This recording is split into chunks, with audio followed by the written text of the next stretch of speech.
Plug everything back in. Is that better? How about now? We're talking about mixed signals, and guess what? We're having mixed signals. Okay, sounds like you can hear us now. Okay, Yay! yay, But there's feedback, hallelujah. somebody says. All good now? Okay, great. Okay, great. So, talking about mixed signals, and we're having mixed signals. Look at that. I remember back when I was single, I never knew if a guy was flirting with me ever. I Really? never knew. No, I had no idea. But the second we got married, I always know when a guy's flirting with me now. It's like the minute we got married. I remember it was like a week after we got married. We were at some potluck party, whatever, quite some time ago. And I remember I went to the buffet and I'm like getting some grub and whatever. And this guy starts chatting with me and I'm holding my plate on top of my hand like this. And so, of course, the plate is hiding my wedding ring. So I started saying husband like every 2 seconds. I was like, my husband, husband, where's my husband? Did I say something about my husband? My husband, did I mention I have a husband? And I got so uncomfortable and it was so weird. And there was this weird voice in my head that was, I never knew when a guy was flirting with me out in, when I was single, ever. I never had any clue. So what is that? And then suddenly it switched the second I got married. Well, I don't know what that is. I think, your internal, perception of things because you weren't interested, right? And these guys, you weren't interested in what was going on. Suddenly you could see their behavior in a way very differently. I think a lot of times what happens, especially with the women that we talk to, is that you fill in the blanks, right? Either you want because you find him cute, you find him interesting, and you want him to be interested in you. You'll look for any little subtle clue that he's interested, right? And so you're like, please just show me. Oh, he asked me about my hair. He must be interested, right? Or he's Whereas gay. or he's gay, right? If he's asking about hair, Where that's exactly. Or right, if you're not interested in him, then you're not paying attention. You're not noticing the signals that he actually is flirting with you or he actually is interested in you. And this even goes further, right? When you get into, when you're exclusively dating somebody, I was going to say get into a relationship, but not yet, right? Before you get into a relationship, you're always like, well, does he really like me? Does he not like me? Where is this going? Where is this going? It in the always comes dating down process, yeah. to the conversation. Where is this going? Or is it even going anywhere? Is it going anywhere, right? Mixed signals. So here's the thing about mixed signals. I love what Matthew said. Well, I love Matthew, and I love what he just said because he said that your mind is filling in the blanks, right? Your mind is filling in the blanks. Now, the great thing about that is when you recognize that your mind is filling in the blanks, there's two ways that your mind does that. So your mind can be filling in the blanks and leading things towards the negative, like for everything, or it could be slanting everything towards the positive. But either way, your mind does this so we don't have to relearn how to do things over and over and over again. Can you explain a little bit about that works? And before you do that, I'm going to do this and introduce us. Hi there, I'm Orna Walters. I'm Matthew Walters. And we are the co-founders of Creating Love on Purpose. You have joined our love intervention. You're going to have a chance to ask us anything you like. We're here to help you with your dating, mating, and relating questions. Matthew, how does our brain do this? Well, we don't want to get too in the weeds about this, but let's just say this, right? That there's literally a ton of information coming at you at all times. Sensory information, colors, light, smell, sound, textures of your clothes on your skin. There's also internal information going on. There's your thoughts, there's your emotions, there's this internal dialogue, there's all of this input coming into your brain at every moment of every day. That's right? A lot of information. And it doesn't stop. It's constant, nonstop. The only time it stops is when you're unconscious asleep, right? And yet we're not paying attention to 99.999% of all that information, right? We're ignoring it and we're just paying attention to certain types of information that get highlighted for us. Now, it's not like you're making a conscious choice. I'm just going to notice right now the tree, right? I'm not going to pay attention to anything else but the tree, right? We don't do that because we would be exhausted all day trying to decide what piece of information are we supposed to pay attention to. So our brain does it for us. This really remarkable machine you got right here does it all for you. Now, the question I ask when I hear that, right? I go, Right. okay, my brain is sorting through, Sifting, filtering through all this information and picking up the stuff that it thinks is important for me to pay attention to. Right. So, because I'm not doing that consciously, right? What criteria is my brain using? What criteria? So I want to make it really simple. On a normal day, when you're just moving through your life, millions of bits of information, you're paying attention to only 5 to 9 bits. 5 to 9. That's it. 5 to 9. Any more than That's 9, and it. you're going to be an overwhelm. It's You're- just too much information. It's too much information. So, what criteria is it using? Bingo. Where's our bell? Ding, ding. Ding, We need ding. one. Ding, Yeah. ding, ding. Right? Like, this is the thing we want you to know about mixed signals, right? Now, you can ask us about mixed signals if you think you're getting mixed messages or mixed signals. Mixed messages is come here, go away. Mixed messages, right? Mixed signals are you're misinterpreting the signals, right? Like we had somebody tell us earlier about he was on a date and he said, I knew she liked me because she kept touching me, right? She leaned over, she touched him a few times, right? She touched him a little bit. That's a good signal. That's a good signal. Yeah. Yeah. I like that signal because it says that she's interested in me, right? They And- can't see that. He's touching me now, not in my private room. No, just on her knee. Just has his hand on my knee. Right. So, Yeah.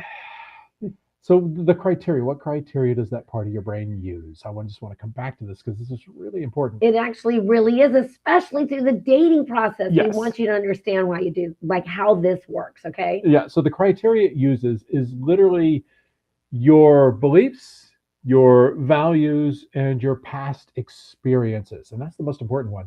Your Ooh. past experiences, right? So your past experiences, because that part of your brain that's doing the filtering, its job is to keep you alive, right? That's the only job. That's its most important job. It's like, I got to keep this person alive, right? And so it's saying, well, based on my past experience, this was, an experience in which I survived. And so this experience is okay. So I can highlight this experience, like this experience is okay because I survived this experience. Or another way of saying that is, I can bring you more of these types of experiences because you're still alive. Yeah. So anything you've survived, you might get more of it. Because the thing is, this part of you that's sifting through all this information, it has no idea whether you're alive and blissfully happy and zen, or if you're miserable and suicidal. It literally has no clue.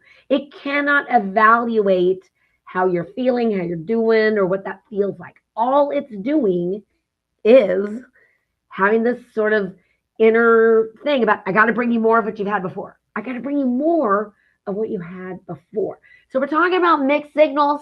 If you have a question about mixed signals, please go ahead and put it in the chat. If you have a question about anything else, this is an AMA and ask us anything. Yep, and and is technically we're here Ask for a Me love Anything. intervention, right? We're here to say, hey, look, the way you're thinking about this, the way the strategy you're using, the belief you have maybe isn't serving you to get that long-lasting, soul-satisfying love you desire. So we're here to intervene. And set you on the right course. Exactly. Yeah, we're going to do here it all with love because Yeah. we love you and we think you deserve love. Every single one of you watching this, Yes. listening to our voices, seeing our faces, we know that you deserve love. You And are there's worthy. nothing you've done, Nothing there's in nothing the you past, said, there's nothing. no experience you had that makes you unworthy of love. You are worthy. Bingo. I need a little wand. I have one somewhere. I'm gonna bring my wand next time. Yeah. I need a wand and a bell and a ding. And I want to be one of those disc jockeys from 1976.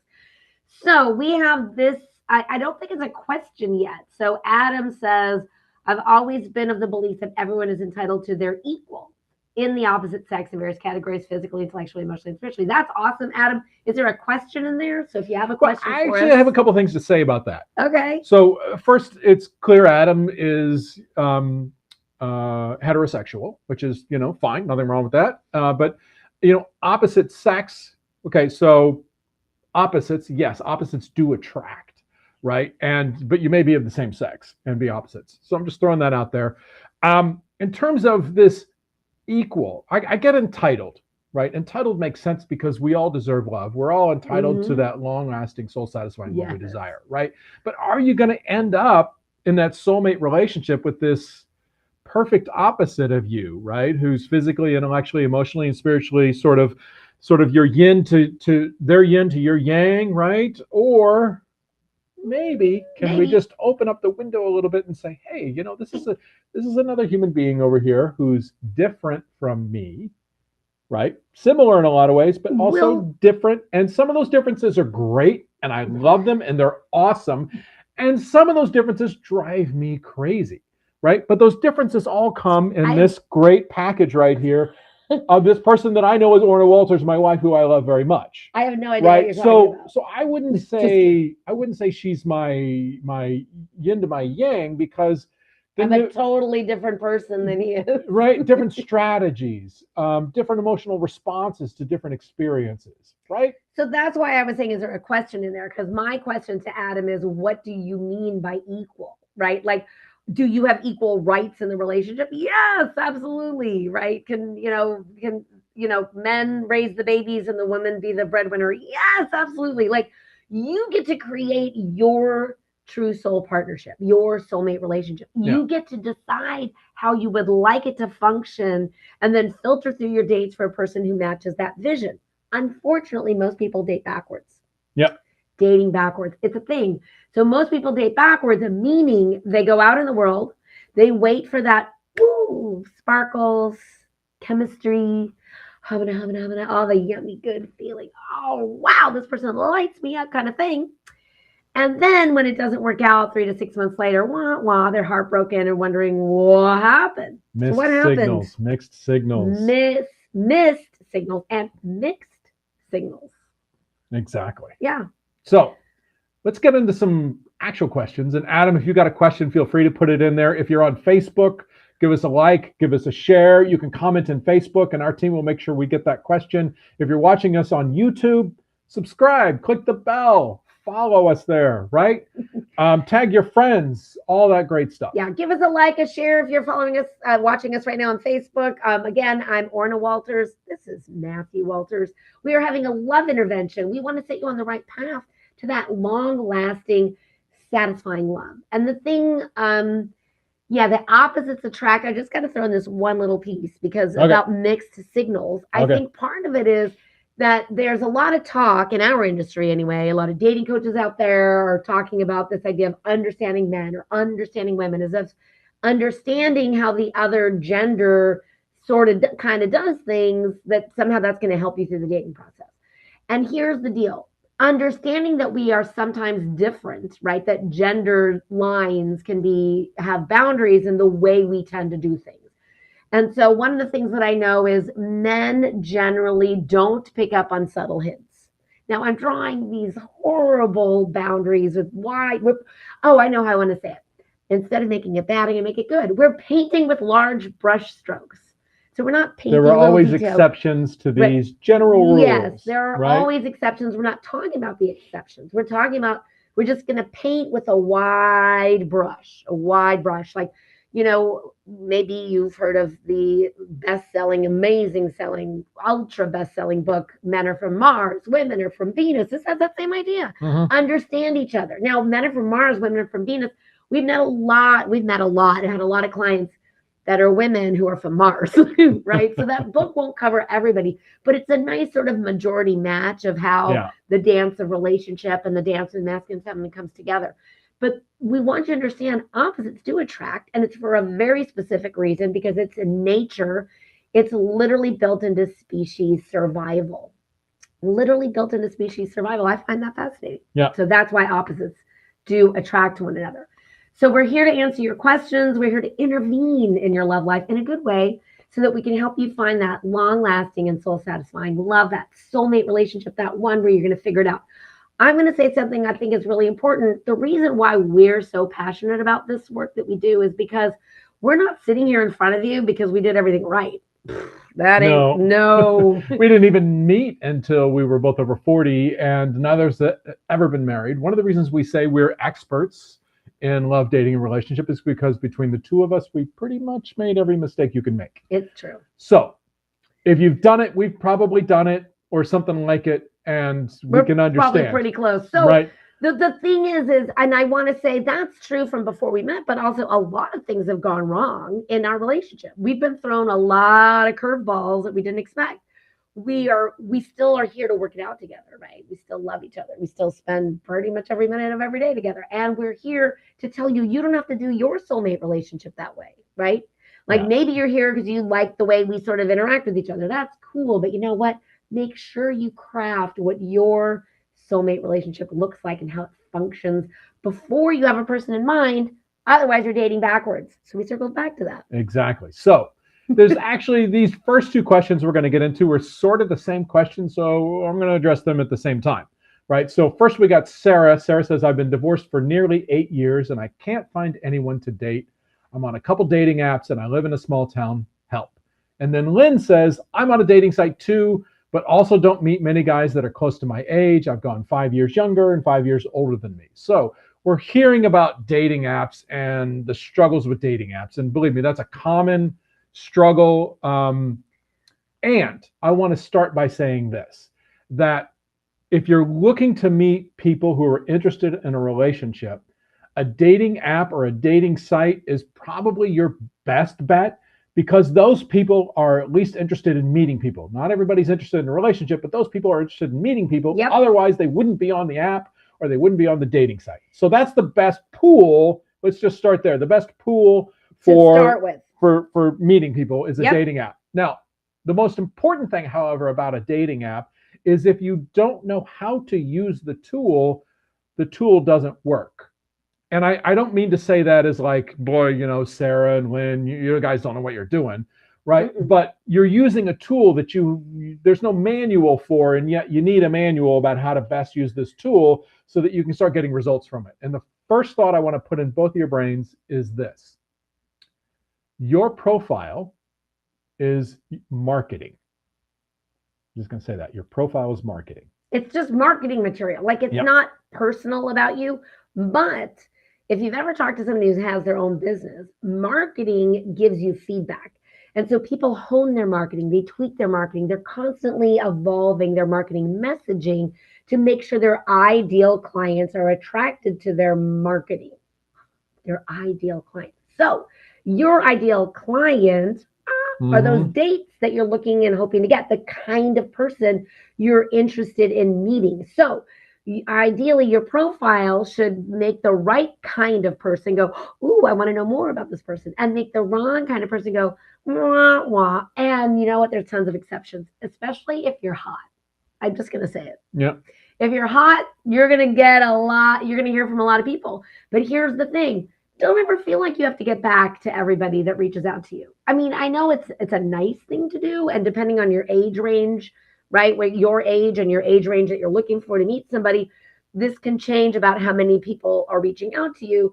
But it's one of those things. So you can easily weed people out, but you do not want to have such a high criteria like you're opening some kind of PI firm, Yeah. right, before you'll actually meet somebody. So you don't want your criteria so high. Like, let's put it this way. Don't look for a soulmate in a profile. Don't look for a soulmate in a profile. You have to know one thing and one thing only from the profile.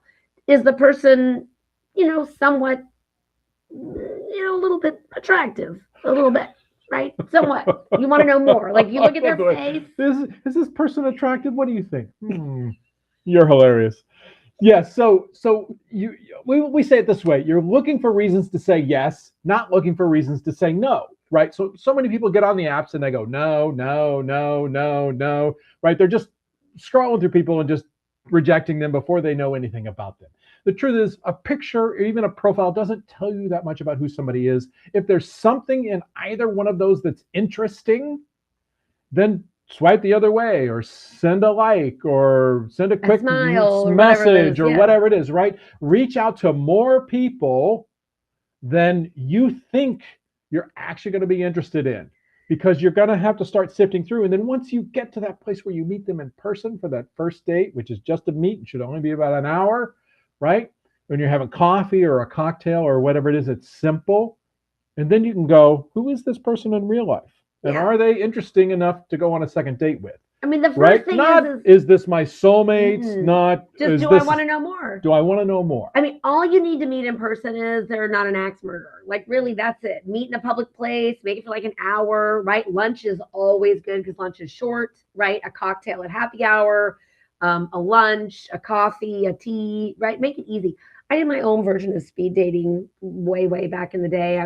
We used to live in Santa Monica, California, and I'd just set up in 3 different coffee shops. You know, I'd start in Pete's Coffee, and then I'd go down to the Coffee Bean and Tea Leaf, and then an hour and a half later, I'd go back down to the, did I say Starbucks yet? No, Starbucks. So yeah. it was like Starbucks. And then I worked my way back up, then back to Coffee Bean, then back to Pete's, and back to, and I just did that on a Sunday afternoon. Like every hour and a half, I had somebody new to meet. And I just spend my afternoon meeting different people for the first time. So the first time you want to meet, you just want to know, is this person who they say they are? Look, if you can do that even earlier before that first meet in person and do it on a video chat, even better. Like especially if the app you're on lets you do a little video chat, that's cool. You can always have that phone call in between, for those, especially the ladies, if you're feeling a little sensitive, like, I don't know yet. I don't know enough info to feel safe. That's really all you need. But if, you're meeting in public, just make sure it's a public place, lots of people around, and just meet a lot of people. Yeah. Because here's the thing, every single person that you meet knows people you haven't met yet. So Adam says something interesting. He says, I believe opposites attract, but I'm not sure they can last together long term. And I'm like, we're very much alike in our values. Matthew and I just want to say that. We are very, Adam, I'm talking to you there. We are very much alike in what we value, right? That's why we can always get back on the same page. But as people, we're very different. I'm very extroverted. I always say other people are my generator. Room. Matthew needs alone time, like alone, in order to recharge. I like a good cave. Yeah, he likes to call it a cave. Yeah. So Lynn makes a comment about our question. She says, I agree, profiles marketing, and wrote it with that in mind. Awesome picks. Also great. Yep. How long should one stay on one dating site? And are there some dating sites that are better than others? Okay. Really quick, because we don't need to go into all the details about dating sites, but I think you want to go like this. Pick one that's really large. Pick a Match, a big pool, Plenty of Fish, a Bumble, any of those that has a huge pool of people. And then pick one that fits who you are. A little niche right? site. Maybe there's a Christian Mingle, right? Farmers Only. Silver Singles. Veggie Date, right? There's a lot of different sites out there for people with different interests. Farmers Only. We said that one, right? Oh. Silver. You said Silver Singers too, right? So pick one that's mass pool of people, big, big ocean, right? A big ocean. And then pick a little stream. So pick two. Be on at least 2, always be on 2 sites. So have a little niche site that says more about you, is a little more specific about who you are and what you enjoy doing and what you want your life to be about. And then just throw yourself in one of those big oceans, right? Like a Match.com, a Plenty of Fish, a Bumble, Hinge, whatever. It's really, the tool is the tool, right? I mean, it's not, fitness singles. That's a good one too, right? Yeah. Alvin says in the chat. So you can really make it about something you enjoy, a part of your life that you enjoy. And you want to make sure you're in that big pool of people as well. So great, Lynn. I'm happy to see that you're on Silver Singles. Also get on Match or Plenty of Fish or any of those other Bumble large sites. Or Hinge or whatever. Bumble, Hinge. Be on a big site and one of those niche sites. Yeah. Because you're going to, we had a client in England. She lives in a small village in England. And really small, right? And she was just on a Silver Singles type over there, and she wasn't getting a lot of action, and the men she was meeting, quite frankly, were kind of boring. And suddenly we said, well, get on Plenty of Fish as well. And suddenly she's like, oh, suddenly I have a lot more action. There's a lot more people, right? So, and she's actually driving, into town, which is I think about an hour and a half away or 2 hours away or something, to go and meet people for the first time instead of in her little village, right? It's just too small. So you've got to be a little bit flexible about that. Here's the thing. When you're dating on a dating site, it's kind of like putting credits in your dating bank, right? I mean, Matthew and I both were on multiple sites, but we happened to meet in real life. We met through a business networking group. Yep.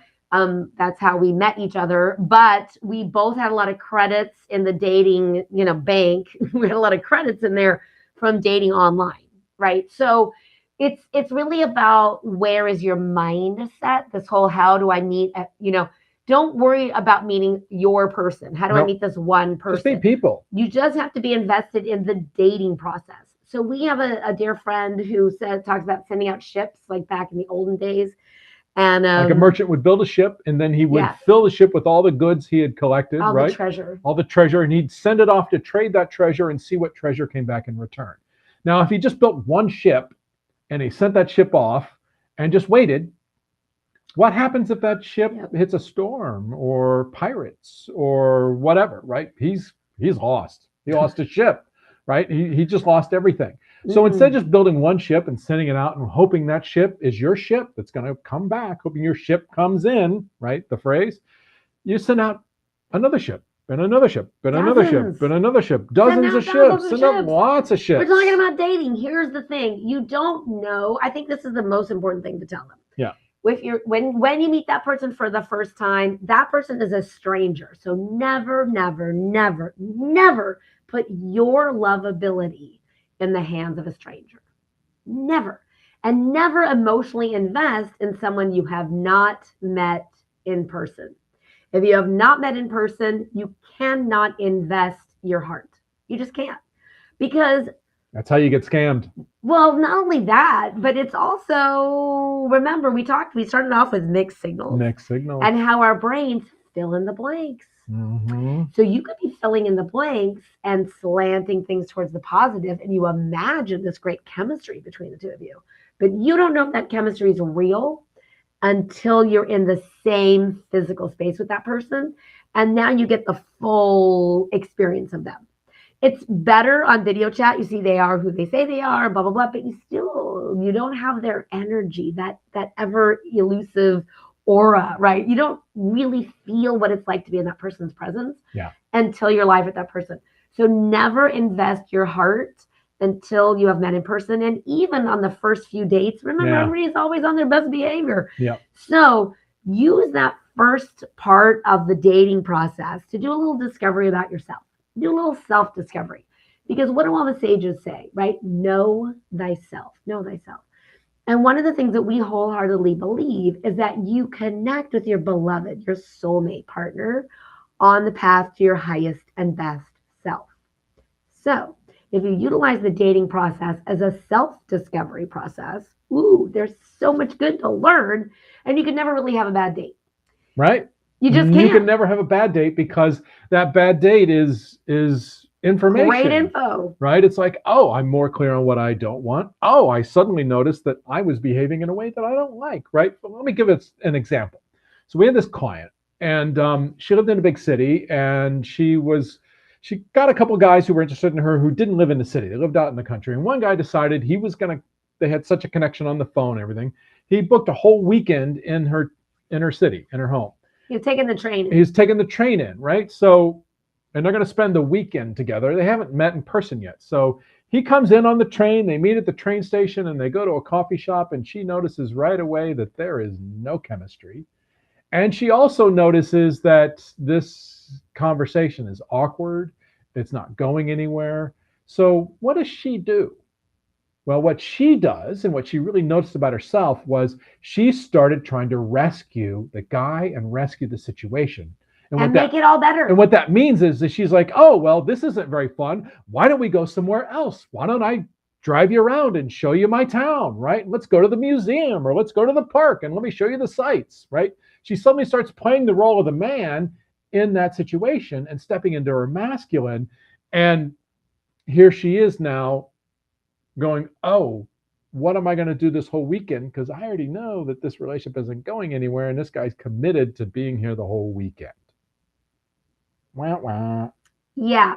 So here's the thing. You don't want to have a whole bit, make it an hour, right? Even if somebody's coming into your town, right? There's always something interesting to do in your city, your town, your place. If somebody says, I want to come to you, it doesn't mean you have to accommodate their every need or desire.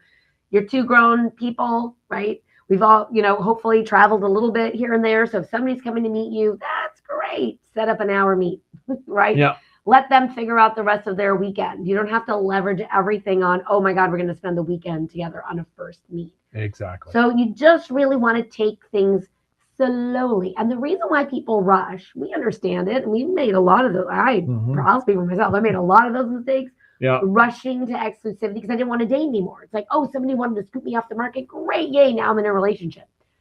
Unfortunately, that's not the fastest path to a long-term relationship. You end up in a lot of short-term relationships, right? 3, 6 months, maybe 9 months, right? Next thing you know, a year, 2 years, 3 years have passed. You've had a lot of short-term relationships, and you're not any closer to your goal. So the goal is to slow things down, meaning don't go exclusive, keep dating other people. And yes, probably delay the sex if sex means exclusivity for you, right? So there's that.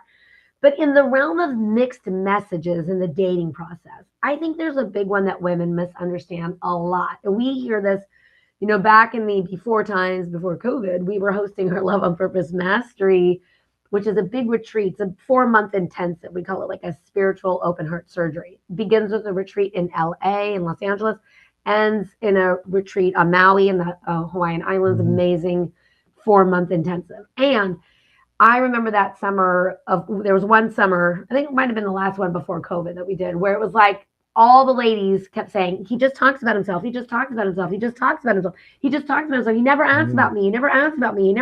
Matthew, what is going on with these guys talking about themselves? Well, they're just so selfish, they don't even think of you. I'm kidding. No. Kidding. That's not what's going on. No, I know. I had to give that answer first. What's really going on with these men who are just talking about themselves is, in their own misguided way, they're trying to impress you. They're trying to show you how smart they are, how clever they are, how good they are at their job, right? Whatever their thing is that they're talking about, they're thinking this is the way they're going to puff up their feathers and get your attention, right? And say, look at me, look how smart I am, right? How clever I am. And I don't mean that in a bad way, right? We all do it as men. That's what we want. It means he likes you. So this is what I want ladies to understand. If he's talking a lot about himself, that is a guy who at least is trying to impress you. He just doesn't know how to impress you. So missed signals. This is a big missed signal that a lot of times women think if he isn't asking about you specifically and he doesn't seem interested in finding out more about you and he's talking about himself, that's a guy who's nervous, probably. So a little nervous talker. I can relate a little bit. Nervous talker, filling in all the empty space and making sure there aren't any lulls in the conversation. Want to keep things rolling and showing off a little bit. So for the guys, I want to say this. It's really important for you, certainly, to notice if you're nervous talking about yourself too much, right? But for the ladies, it's an easy redirect. Like, that is a guy who is interested in you, who likes you, but doesn't know how to impress you. Easy redirect, right? You don't have to be so buttoned up that you're just going along. I think that women in the dating process have a lot of missed signals from men, myself included, when I was single, because we are so, we so don't want to misbehave. It's kind of like we want to be accommodating, right? We want to be nice. And here's the thing. We're not saying to ever be unkind, right? We always say, watch your heart karma, right? Yep. We don't, two adults who have been going out for a while, you don't have to ghost the person. You could just say, hey, you know what? We're not a match. And I really, whatever. I mean, that's a whole nother conversation. So here's the thing. Guy is talking about himself incessantly. You don't have to act interested. Like, if you're like, he's going on and on, you can literally, like, Matthew, talk about yourself a little bit. I'm going to do a little role play. So today I had a really busy day at work, and we had this meeting, and you know how those meetings go, they just go on and on and on. And there I was at the meeting thinking, what am I going to do to get out of this meeting? And I'm sorry, Matt. Can I call you Matt, or is it Matthew? I prefer Matthew. Oh, you prefer Matthew? Okay. Matthew, you've talked so much about your work, and do you even know what I do? Like, I was just kind of curious. Are you curious about me at all in any way? Oh, I am so sorry. Yes. So tell me about yourself. What do you do? How was your day at work? My day at work was spectacular because I love my job. Awesome. Yeah. right? See, quick redirect. You don't have to make the person bad or wrong. You can just say, hey, go this direction, not that direction. So, guys trying to impress you, he's probably talking too much. Give him a redirect, take it another direction.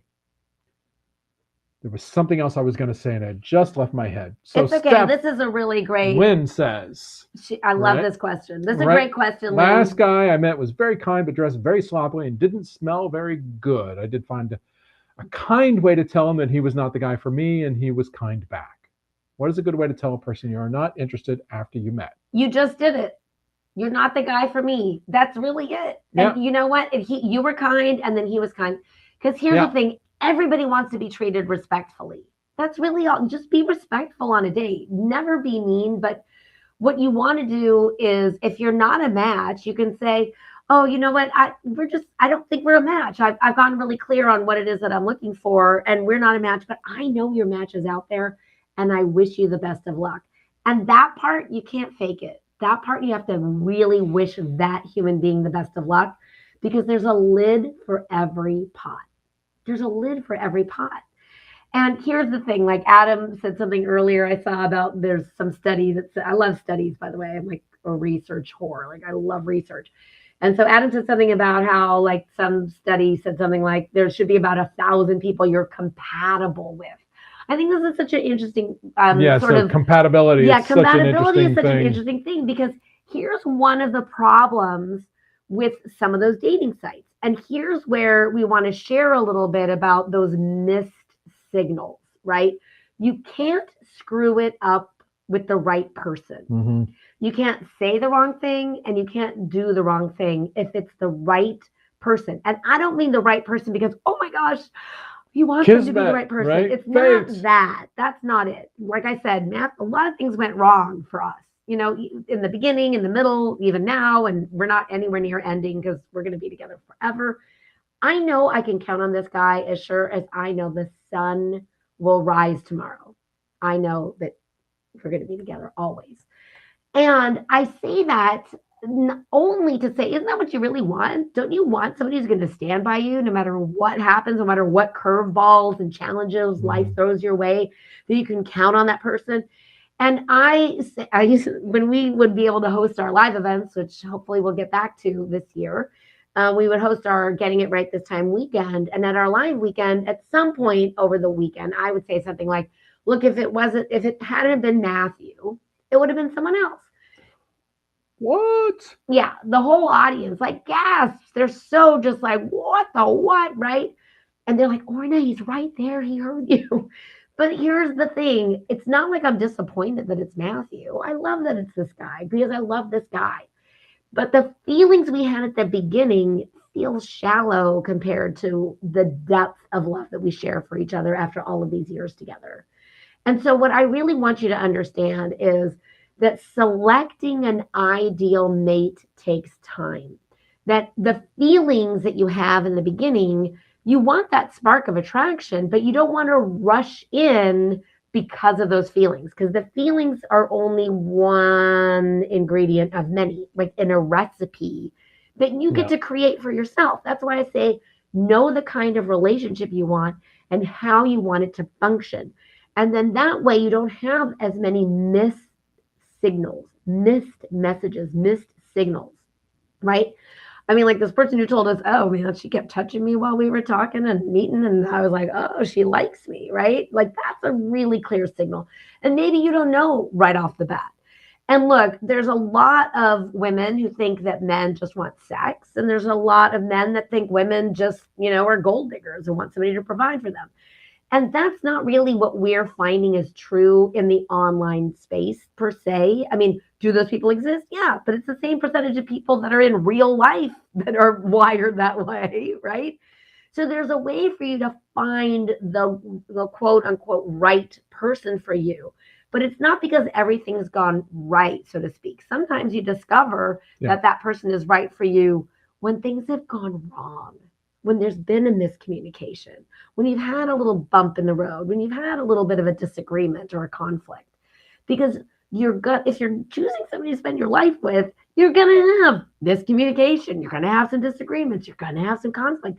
How does this other person's strategies around miscommunication, disagreements, and conflict, right? How do those work out? Because most people are conflict avoidant. Like, oh no, that didn't happen. Oh, well, we're gonna pretend that didn't happen. I'm gonna sit on my hands that way. I won't talk. So you're hilarious. You're done talking. So let's one more thing about missed signals. Orna sort of alluded to it, and I just want to bring it back around. And because this is really our topic for today: missed signals, misunderstandings, mix-ups, all that kind of stuff when it comes to dating, mating, and relating. So one of the missed signals that you'll get, and I'm going to tell you this before I first say, if you're on Facebook, give us a like, give us a share.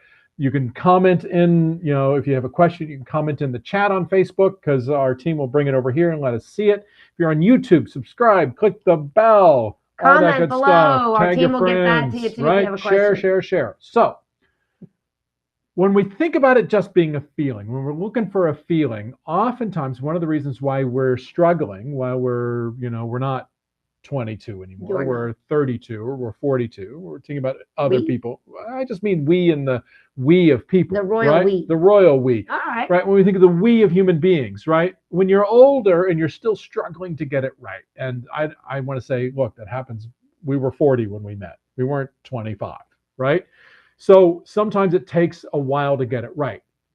However, if you're relying on a feeling and you're still struggling, maybe that feeling isn't a good signal. Maybe that feeling, that signal that you think is love, you think is attraction, maybe it's actually something else, right? Maybe it's your subconscious sending you a signal that says danger, danger, danger, and you're confusing danger, danger with excitement, excitement, right? So start paying attention to those signals about attraction and how they trigger you to behave differently, say, than you normally would if that signal wasn't there. Do you twist into a pretzel? Do you try to be, how can I be most attractive to this person?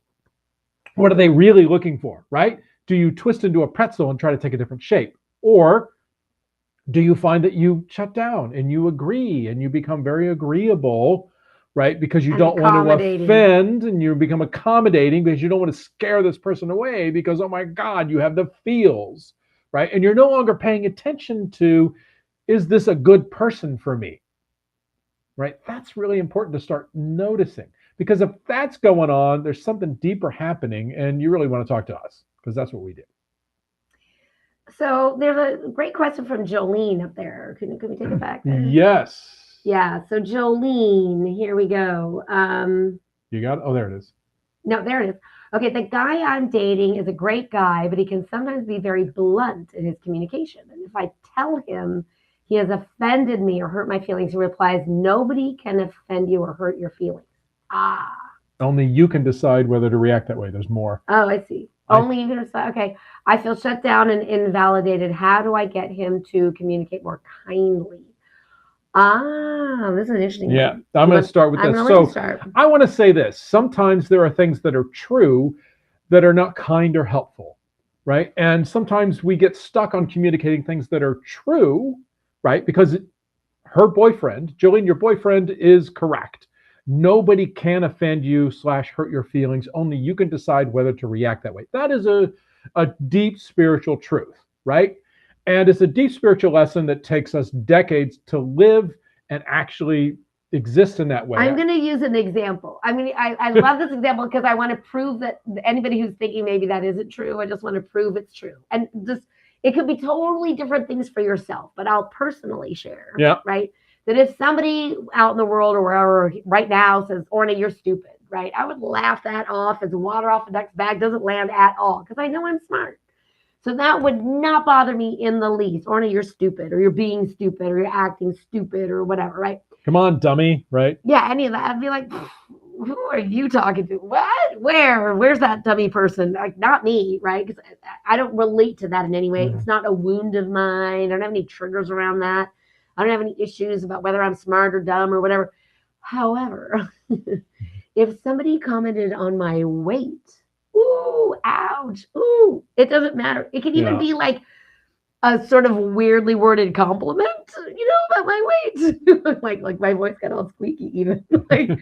Right? So I just want to say, so this is true, right? It's a spiritual truth, right? Nobody can offend you. However, it's not helpful in his communication because it's almost like he's dodging responsibility. And I bet, Right. Jolene, that you feel hurt, right? That there isn't sort of this responsibility or this softening of his communication. And so I find it really interesting that he's sort of sending it back to you as if it's all of your responsibility, because like communication is a 50-50, right? It's like, Yep. if you're let's say you're on a 2-lane road and there's a cement barricade in the middle of that 2-lane road, what's on your side of the street is your stuff, and what's on the other person's on the other side of the barricade on the other side of the street, that's all the other person's stuff. And it's true that no one can offend you. However, there is a way to actually ask him to communicate more kindly, is by, instead of saying you hurt me or you Right. offended me or Right. my, I wish right. you wouldn't, say that anymore because it's hurtful. Right. Yeah. And however, I'm not sure how you're saying it, Jolene, or even if you're still listening to us live here, but I just want to say it like this.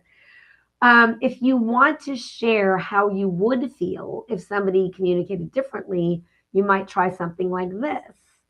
I would really feel cared for. Let me say this. I really feel cared for when someone is interested in hearing how I feel about something or how something lands with me. And when someone isn't interested in hearing about how I feel, I start to feel disconnected from them. And I feel like there's this like cavern between us. And so it would be great if when I share how I'm feeling about something, that you be open to hear it and acknowledge that my feelings are valid. Because I really do feel like my feelings are valid and how you feel is also valid. So that's a really great way to say that, right? Because notice how she used I language. I feel this. This is my experience.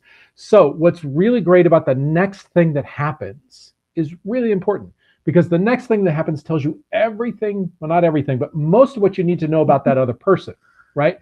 If that other person is able to hear you and go, oh, I appreciate you sharing with me your experience and how you feel, that makes sense, right? Now notice that makes sense. It's not saying I agree with you, meaning I also believe that, right? Because you don't have to agree, but you just say that makes sense, right? And that creates this wonderful thing of seeing and being seen, right? It creates a wonderful connection. This little intimacy However, thing, that's what our fingers are doing. This yeah, is emotional intimacy. In our right? sign However, language. if that person says, well, I guess, I mean, I don't know why you would think it that way because that doesn't make sense to me, right? And they argue with you about your feelings and your experience, or they invalidate your feelings and your experience, like it sounds like this guy you're Or seeing is argue doing, with or they you. argue with you about your Why feelings do you and your feel like experience. that? Because Well, I mean, I wouldn't feel like that. I would feel like this, right? It tells you about who that person is in relationship. And you get to decide, oh, well, now that this person has revealed to me who they are in relationship, because I've used all I language, I didn't blame them, I didn't attack them, I just said, this is my experience, this is what I feel, this is what I would like. Maybe I make a request in there, right? And that person then reveals to you that they're not able to hear you or validate your feelings or any of that kind of stuff, right? Then you get to make a decision. You get to say, well, I know I'm attracted to this person, and I know that at times we get along really great. We both like the same kind of movies, right? However, they invalidate my feelings every time I get upset. What's more important? Your feelings.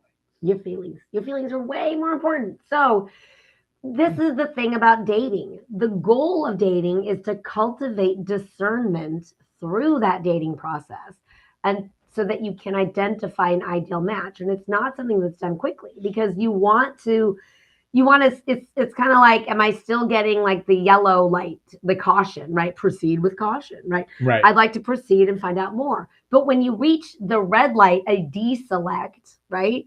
Because it's just as important through the dating process to know who to deselect as well as it is to select. So the selection process shouldn't be, green light, go, exclusivity. No.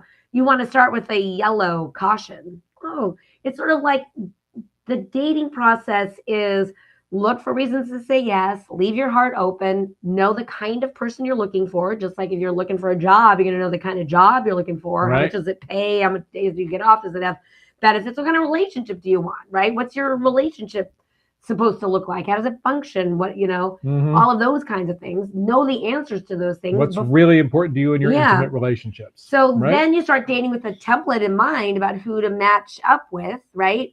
And so when you find somebody that's like, oh, I think, oh, this is going well, great. I'd like to know more. Oh, I'd like to know more. Oh, I'd like to proceed with caution. Proceed with caution. So the goal is to have be cautious and a little healthy dose of skepticism before you've met in person, for sure, especially Yeah. from the online pool, right? You want to meet in person, know the person is who they say they are. Don't invest emotionally in any way, shape, or form. No one can ever take advantage of you as long as you always keep your heart, to yourself until you know who that person is. They are. And then you slowly get to know that person as they reveal more of who they are. So here's the thing about communication that I want to share with Jolene and everybody else listening, but it's a really important tip. But before I do that, I'm going to say one more time. If you're watching us right now on Facebook, give us a like, a share, a comment, give us some love. We want some love on Facebook.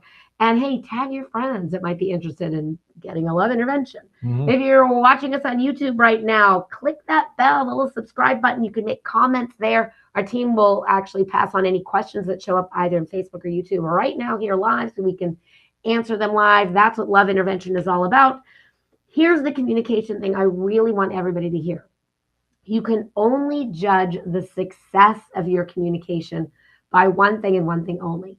Because the biggest mistake people make about communication is they judge the success of their communication based on how the other person responds to them. That's a lot of power to give. That is. Especially in the dating process when that person's still a stranger. So that's what we mean by don't put your lovability in the hands of a stranger. Don't do it. Instead, you can judge the success of your communication by one criteria. How authentic were you? Don't say at the end of a date, I had a really great time, if you didn't have a really good time. If you didn't have a really good time and it was awkward and you don't say I had a really good time, that person's probably going to deselect you.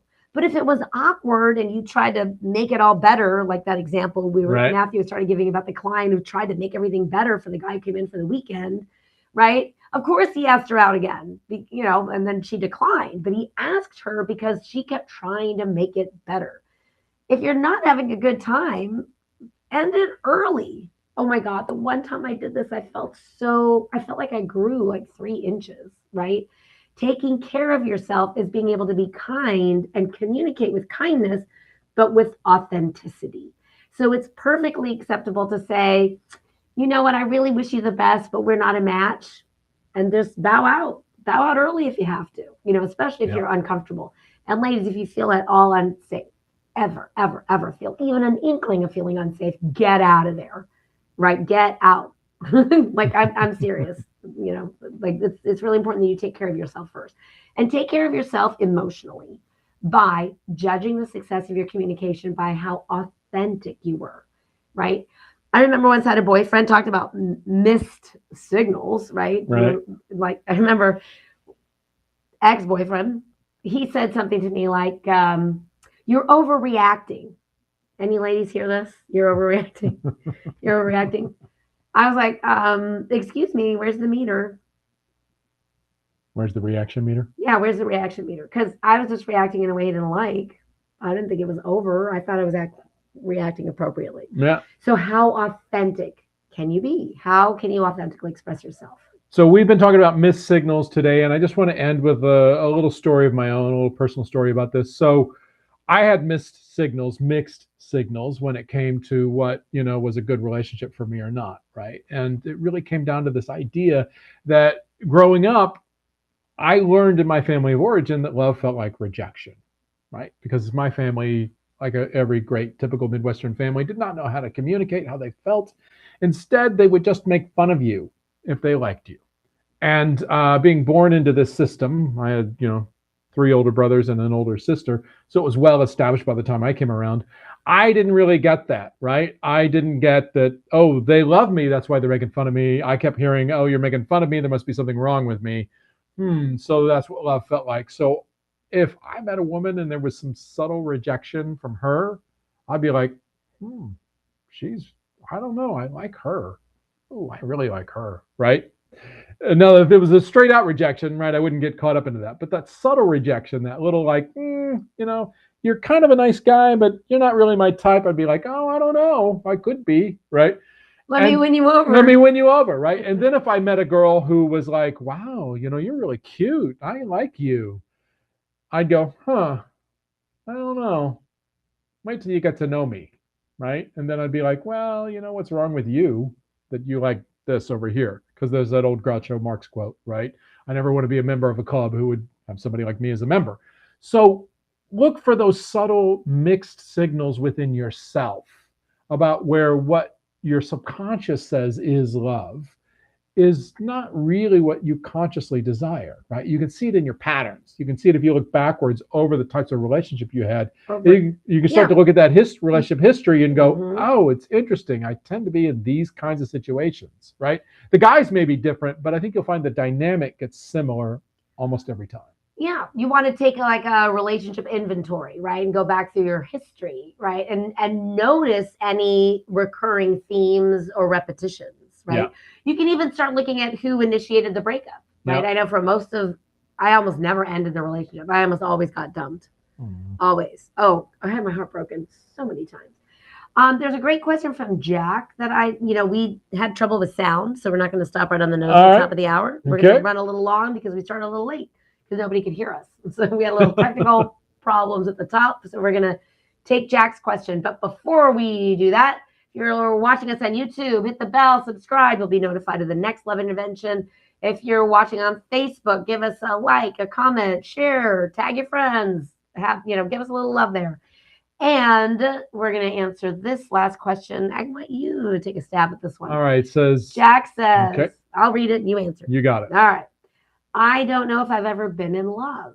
I'm a 44-year-old man with a great life, and I do want to share my life with someone. I'm not gay. Okay. Thanks, Jack. All right. That's pretty direct. I like that. I don't know. Is there hope for me? I just don't know. Oh, he doesn't know if he's ever been in love at 44 years old.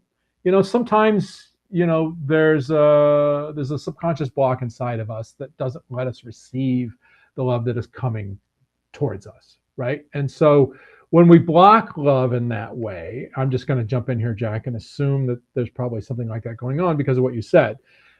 That when we block love in that way, that we miss it, right? We get a missed signal because we don't see that there are people who are trying to love us, but we're not able to open and receive it. Because we always say this, the love you seek is inside of you and is reflected back to you through the eyes of your beloved.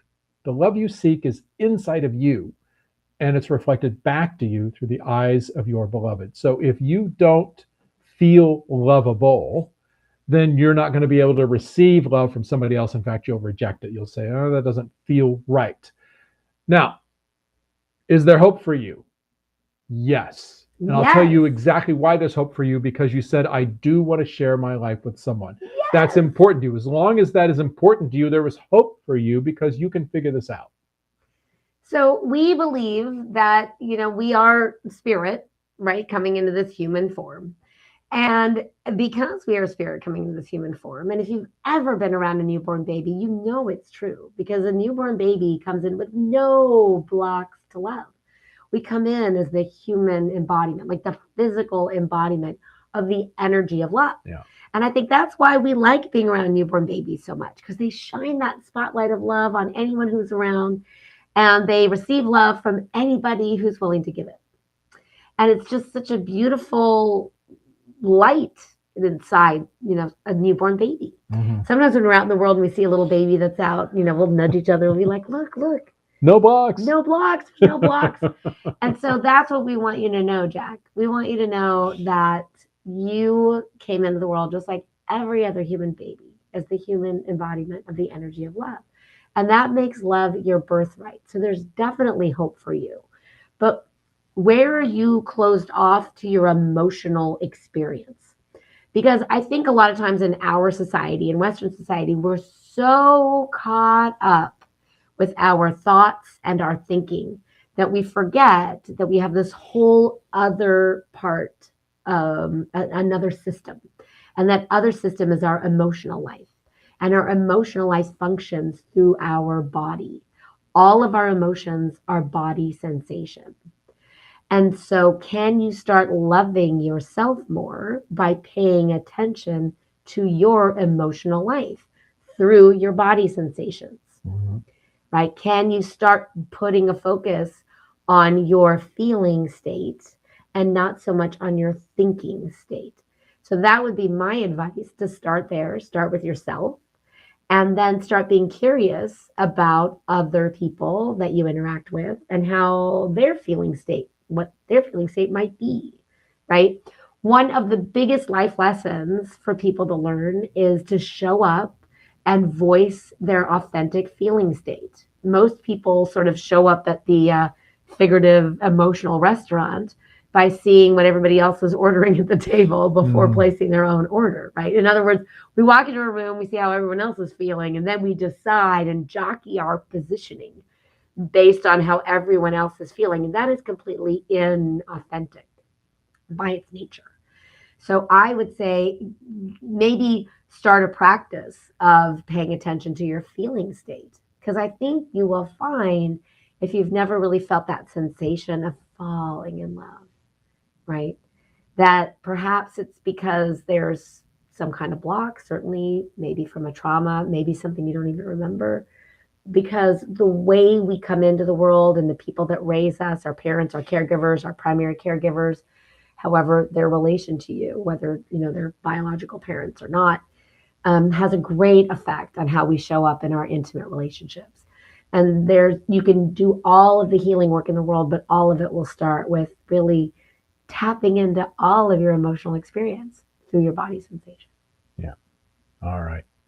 Thank you, everyone who's participated tonight. Thank you to Adam and Lynn and Jolene And Jack, right? And everybody for your questions. Thank you for your participation.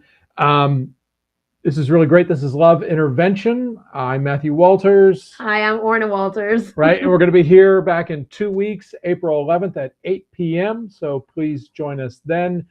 And as always, remember that the love you seek is inside of you and will be reflected back to you through the eyes of your beloved.